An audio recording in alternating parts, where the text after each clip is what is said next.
మలక్పేట కాల్పుల కేసులో పోలీసులు ముగ్గురిని అరెస్ట్ చేశారు. సిపిఐ నాయకుడు చందుని కాల్చి నిందితులు చంపారు. ప్రధాన నిందితుడు రాజేష్ కాగా అనుచరులుగా ఉన్న మరో ముగ్గురు ఉన్నారు. వీరిపై గతంలో పలు చోరీ కేసులు ఉన్నాయి.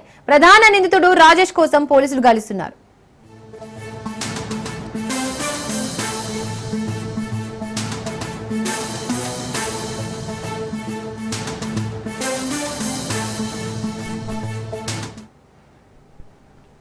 మలక్పేట కాల్పుల కేసులో పోలీసులు ముగ్గురిని అరెస్ట్ చేశారు. సిపిఐ నాయకుడు చందుని కాల్చి నిందితులు చంపారు. ప్రధాన నిందితుడు రాజేష్ కాగా అనుచరులుగా మరో ముగ్గురు ఉన్నారు.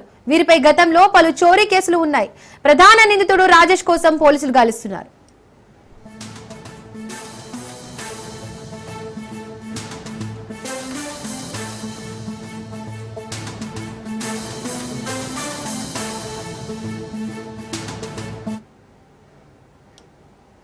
మలక్పేట కాల్పుల కేసులో పోలీసులు ముగ్గురిని అరెస్ట్ చేశారు. సిపిఐ నాయకుడు చందుని కాల్చి నిందితులు చంపారు. ప్రధాన నిందితుడు రాజేష్ కాగా అనుచరులుగా మరో ముగ్గురు ఉన్నారు. వీరిపై గతంలో పలు చోరీ కేసులు ఉన్నాయి. ప్రధాన నిందితుడు రాజేష్ కోసం పోలీసులు గాలిస్తున్నారు.